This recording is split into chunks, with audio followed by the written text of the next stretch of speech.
नमस्कार दोस्तों हम जिस माहौल से गुज़र रहे हैं वहाँ सिर्फ कोरोना नहीं है। इन दिनों का से कोरोना और का से किसान की बात भी साथ साथ जुड़ गई है।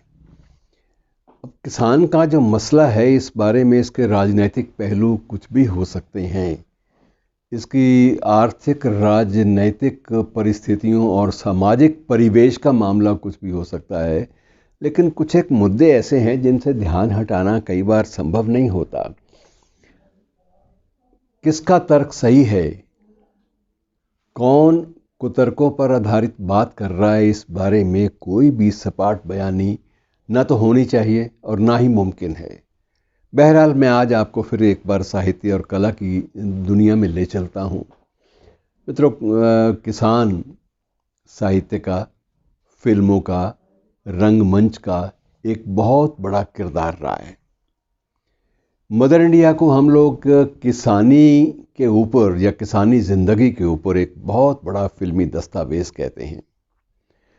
उससे भी पहले 2 बीघा ज़मीन चर्चित फिल्म थी अपने वक्त की, और उसने भी लोगों को हिला के रखा और जहन पर, अपने वक्त में लोगों के जहन पर वो फिल्म लंबे अरसे तक हावी रही, उस पर चर्चा चलती रही।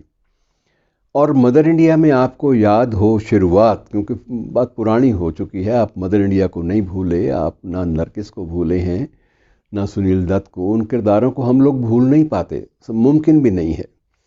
लेकिन उसमें आप अगर शुरुआत देखें तो शुरुआत में दिखाया जाता है कि एक बूढ़ी किसान औरत एक सड़क का या पुल का उद्घाटन करती हुई दिखाई जाती है, और वहाँ से कहानी फ्लैशबैक की ओर मुड़ती है कि उस औरत को अपनी ज़िंदगी में अपने किसान परिवार को बनाए रखने और बचाए रखने के लिए क्या क्या करना पड़ा।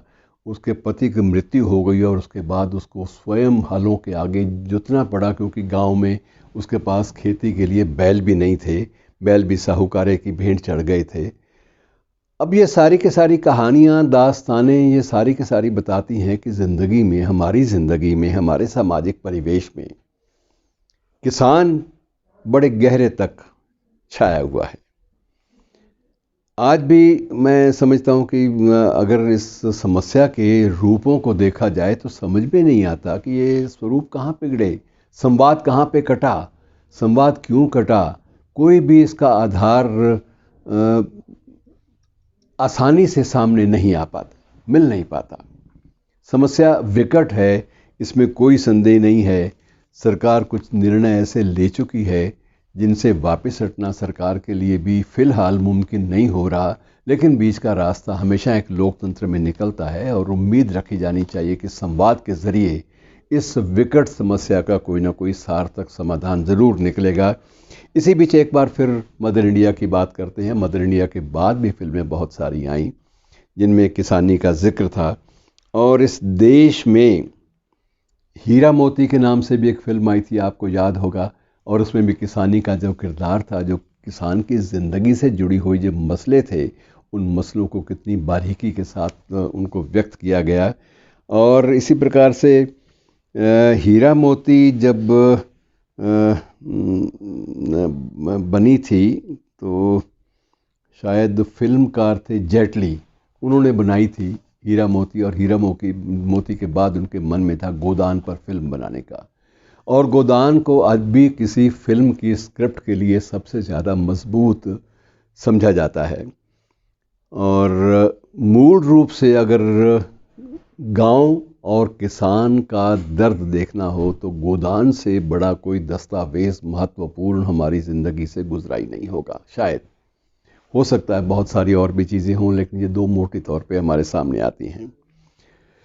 शैलेंद्र की अमर कृति वो भी हमारे सामने है, और उसके अलावा भी मित्रों इससे मुक्ति नहीं हो पाई। और उसके बाद आप लगान तक आ जाइए, बीच में अंकुर, निशांत, बहुत सारी ऐसी फिल्में आई हैं जिनके मध्य में किरदार जो हैं वो किसान या गांव से जुड़े हुए, किसानी या गांव से जुड़े हुए किरदार थे, और वो हमें झकझोरते रहे समय समय पर कि ये शोषण का सिलसिला कभी बंद होने में आता ही नहीं है। और उसके बाद फिल्म जो चर्चित रही वो लगान फिल्म चर्चित रही। लगान फिल्म यद्यपि परिवेश तो वो था कि जब अंग्रेज़ों की यहाँ हुकूमत थी, जब अंग्रेज़ों का शासन था, लेकिन उसके बावजूद उसमें वही गांव का दर्द और वही सब कुछ था। और इसी बीच में मित्रों एक कहानी बड़ी चर्चा का विषय बनी थी। बख्शी की कहानी थी एक, संजीव बख्शी की।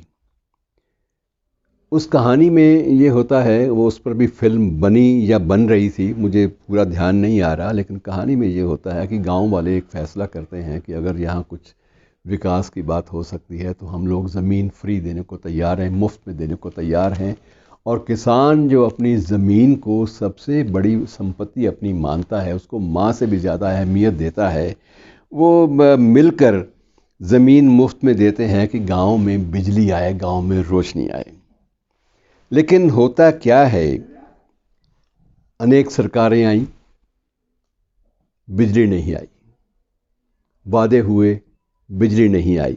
और मित्रों मैं आपको पिछले 4 दशक पहले की बात भी याद कराना चाहता हूँ, 4 या 5 दशक पुरानी बात भी, कि हरियाणा में 100% विद्युतीकरण का दावा एक सरकार ने किया था। मैं राजनीति का विद्यार्थी नहीं हूँ, ना राजनीति से मेरा कोई सरोकार है, और उसके बाद भी 100% विद्युतीकरण अर्थात 100% बिजलीकरण गाँव का घोषित हुआ। घोषित होने के बाद अंतिम गांव तक बिजली पहुंचाने का जो घोषणा पत्र था उस पर अमल हो गया। और एक प्रधानमंत्री ने, तत्कालीन प्रधानमंत्री ने, आज से लगभग आधी सदी पहले की बात मैं कर रहा हूँ, तत्कालीन प्रधानमंत्री ने उसका उद्घाटन भी कर दिया, सब कुछ हो गया, लेकिन बिजली उसके बावजूद मित्रों कहाँ गायब हो गई।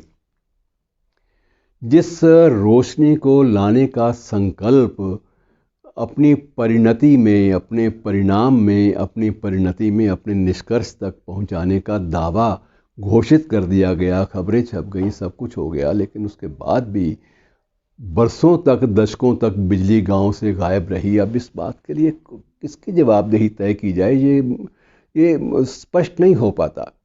इसलिए ये चीज़ें ऐसी हैं जिन पर गंभीरता से, संवेदना के साथ, सहानुभूति के साथ विचार किया जाना आवश्यक है मित्रों।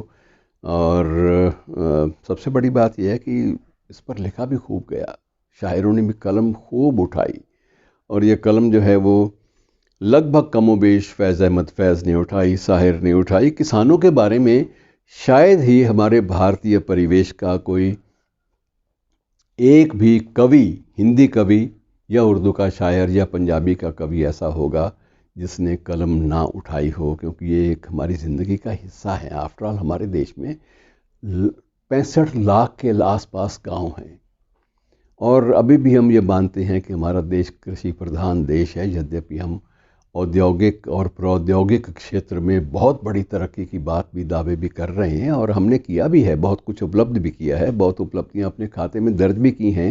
लेकिन ये भी एक हकीकत है, इस मोर्चे पर नेक नियति के बावजूद भी कुछ सरकारें ज़्यादा आगे नहीं बढ़ पाईं। उसके कारण राजनीतिक भी हो सकते हैं, उसके कारण कुछ भी हो सकते हैं। बहरहाल मुद्दा ये है कि इनका कोई समाधान निकाला जाना चाहिए, क्योंकि वो हमारी मुख्य धारा का एक हिस्सा है, और मुख्य धारा के एक हिस्से की किसी भी तरह से उपेक्षा मुमकिन नहीं है। तो मित्रों ये आज के परिवेश की बात है, इसलिए मैं आपसे भी विनम्र करता हूँ, आग्रह करता हूँ कि आप भी कृपया इस बारे में सोचते रहिए, चिंतन करते रहिए। ये बहुत अहम मसला है। शुक्रिया दोस्तों, आज इतना ही।